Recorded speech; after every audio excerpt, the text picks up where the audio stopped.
To understand the end of a war, you must first understand what it means to be forgotten. It is not a sudden event. It is a slow fade. Like a photograph left in the monsoon sun, the colors wash out, the edges blur, and the faces become ghosts, long before the paper itself dissolves. For most of the world, the Vietnam War ended on April 30th, 1975. The helicopters vanished from the rooftops, the headlines moved on, and the brutal, decade-long fever finally broke. The war became history. It became film. It became memory. But in the deep jungle, in the places where sunlight struggles to touch the earth, history has no voice. Time is not measured by clocks or treaties, but by the rhythm of survival. And in this green darkness, there were men who did not get the message. There were men for whom the war had just begun.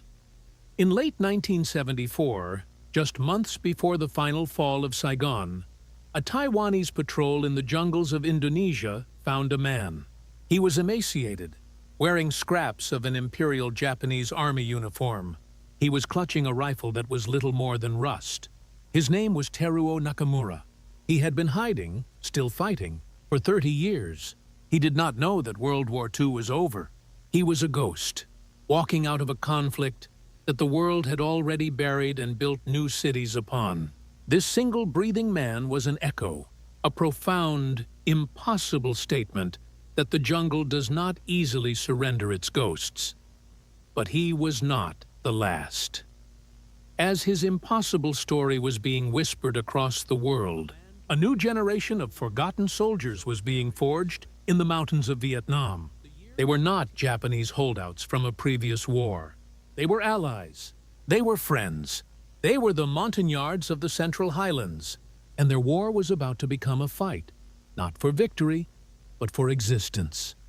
This is the story of that echo. The story of the men who stayed hidden, the soldiers who were promised they would never be forgotten, and then were. This is the story of the war after the war. The Central Highlands of Vietnam are not the Delta. They are not the teeming, humid flatlands of the Mekong. This is a different world, a world of red earth, rolling hills, and triple canopy jungle that cuts the sky into slivers. It is the roof of Vietnam, and it was home to the tribes. The Raid, the Bru, the Coho, the Jarai. The French had called them Montagnards, the mountain people.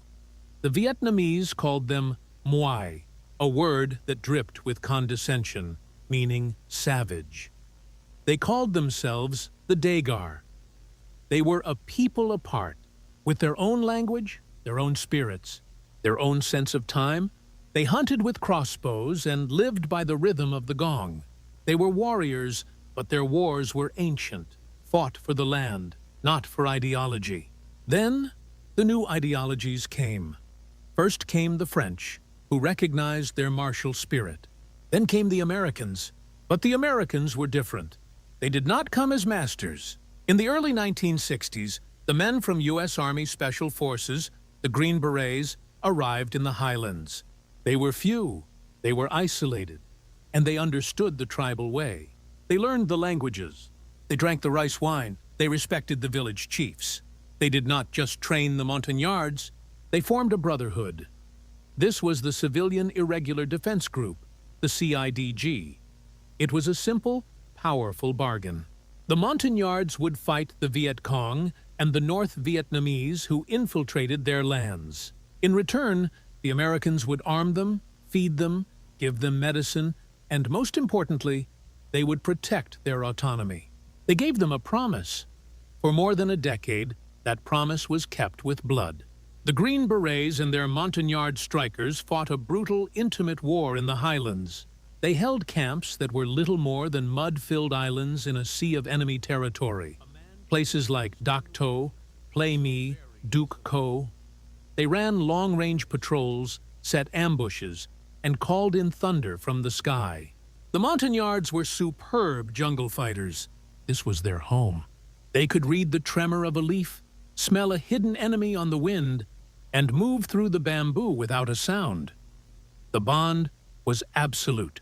A Green Beret knew his Daguerre soldiers would die for him, and they knew he would die for them. It was a loyalty deeper than national policy. It was the loyalty of the outpost.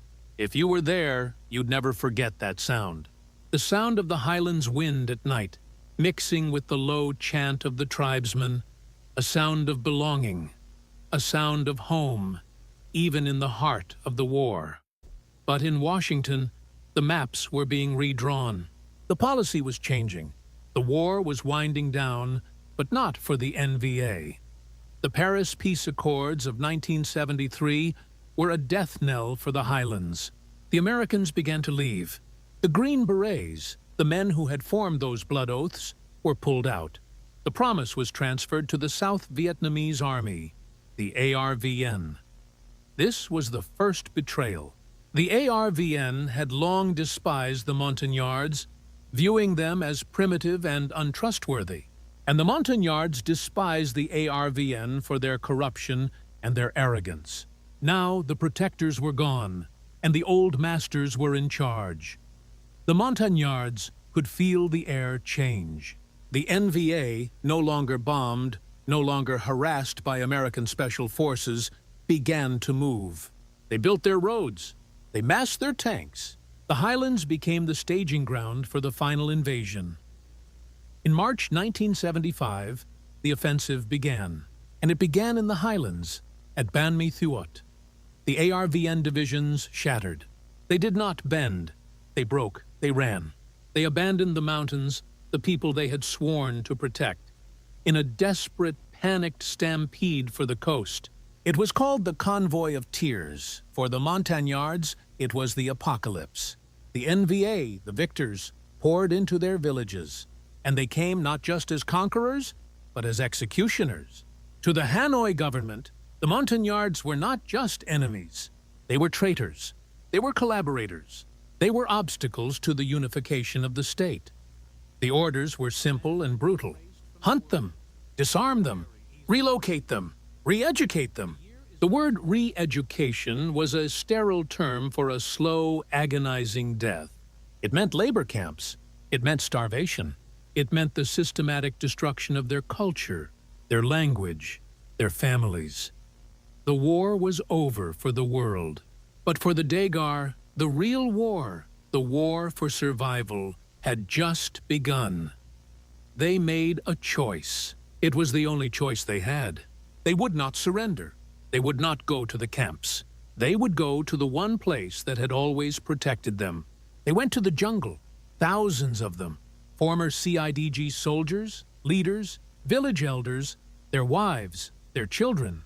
They walked away from their burning longhouses, carrying what they could: a bag of rice, a rusted M16, a crossbow, a child. They vanished into the triple canopy, and the jungle received them. In the first few months, there was chaos, but then a new structure emerged. It was born from the ashes of the old CIDG camps and the deep roots of their tribal loyalties. They called it FULRO, the United Front for the Liberation of Oppressed Races. It was a name that had existed for years, a political movement. Now, it was an army of ghosts. They organized themselves into battalions and companies. They still had their American-issued uniforms, their weapons, their radios. They still had their training. In the deep jungle, they built hidden camps. They dug bunkers under the roots of giant banyan trees. They set up perimeters, posted guards, and ran patrols, just as they had done with the Green Berets. They were not just hiding, they were fighting. In those early years, from 1975 to the late 1970s, the FULRO resistance was real. They ambushed NVA patrols. They attacked government outposts. They sabotaged logging operations. They were fighting to reclaim their land. But more than that, they were fighting to be seen. They huddled around their one remaining radio, a PRC-25, its batteries fading. They broadcast into the void. They called for help. They called for their old friends, the Green Berets. They called for the United States. They broadcast their location. They reported their actions. They waited for the sound of helicopters. They waited for the B-52s. They waited for the promise to be kept. No one came. The jungle is a hard master. It provides, but it demands. The war became a war against the earth itself. Their uniforms rotted away, replaced by loincloths made of beaten bark. Their modern weapons failed. The humidity destroyed the gunpowder. The M16s, symbols of American power, became rusted clubs. The ammunition ran out. They reverted to the old ways, the ways of their ancestors. They hunted with traps and poison-tipped arrows. They used punji stakes, not just against the NVA, but to catch animals. Their women learned to find edible roots, to distinguish medicine leaves from poison. They became the jungle. The NVA hunted them relentlessly. They sent entire divisions into the highlands. They used tracker dogs. They used listening posts, but the Montagnards were shadows. They knew how to walk on stone to leave no print. They knew how to mask their scent with mud. They knew how to communicate with bird calls, a language the Vietnamese could not understand. The sensory world of the hidden soldier was a symphony of terror and beauty. It was the constant, dripping wet, the feel of leeches, fat and cold, climbing your legs in the dark, the smell of damp earth and decay, so thick it felt like you were breathing in the soil itself. It was the metallic taste of fear in your mouth, a taste that never, ever left. It was the sound, the snap of a twig that meant death, the buzz of a mosquito that could carry malaria, a killer more efficient than any bullet. And it was the silence, the crushing psychological weight of absolute isolation. Imagine the mind of a full-row soldier in 1980. 5 years have passed. The world has forgotten you. Your leaders have told you the Americans are coming. They must be coming. They gave their word. So you wait. You fight. You watch your children grow thin. You watch your friends die, not from bullets, but from dysentery, from snakebite, from starvation. Doubt becomes a poison. Is the world still out there? Did America sink into the sea? Or did they just forget? The families were the heart of the tragedy.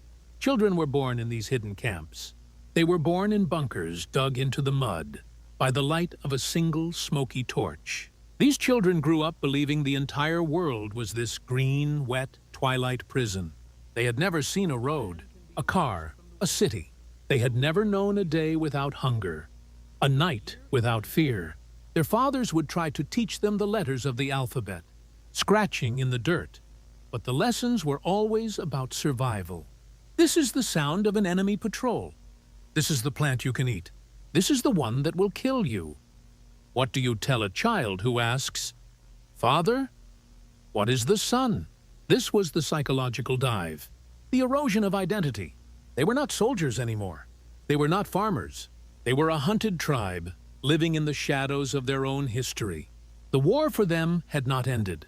It had simply metastasized. It had become a war against time, against memory itself. Comment, "I remember the Highlands," if that land, and those people, still live in you. By the mid-1980s, the fight was gone. The great Fulro army had dissolved into scattered, starving bands.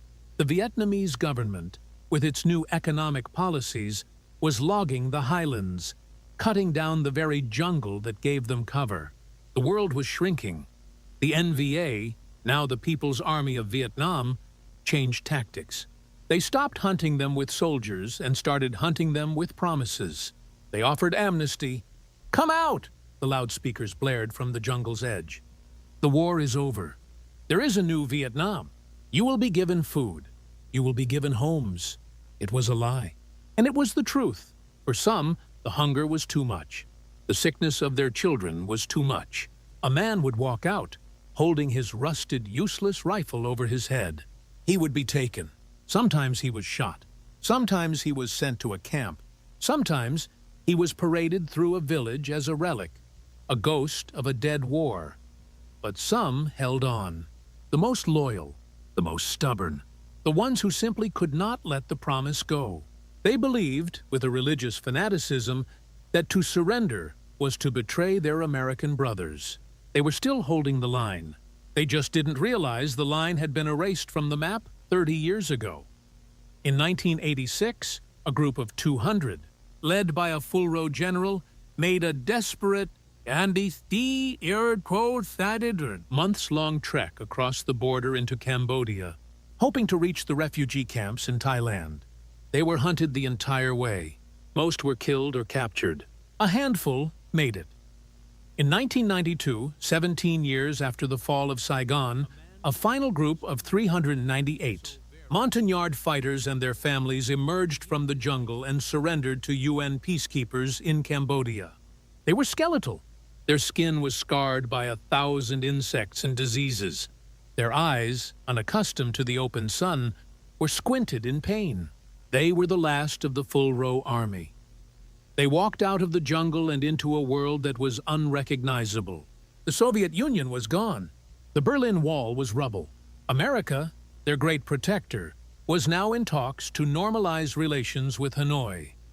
The world they had been fighting to preserve had not existed for almost 2 decades. This is the legacy. It is not a story of victory or defeat. It is a story of loyalty, so profound it defied logic, time, and survival. It is the story of a promise kept by one side, long after it was broken by the other. When we think of soldiers who stayed hidden, we think of a single, confused man in a cave, like Teruo Nakamura, a footnote to a war. But the real story is of an entire people, an entire generation that was forced into the shadows, that held a war inside their own hearts for decades, refusing to let it end because to do so meant admitting they had been left behind.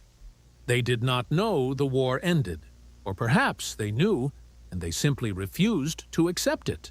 They refused to believe that the sacrifices, the brotherhood, the blood spilled in the red earth of the highlands could mean nothing. The jungle holds its secrets. It has absorbed the echoes of gunfire, the whispers of prayer, and the bodies of those who never left. But the deepest secret is this: a war does not end when a treaty is signed. It ends when the last man stops fighting. For the hidden soldiers of the highlands, the fight only stopped when there was no one left to fight. It stopped when the jungle itself was taken away. It stopped when the children who were born in darkness finally, blinking, stepped into the light, only to find the world they were told about was a memory, belonging to a people who were no longer there. If this story moved you, write below, "We never forget."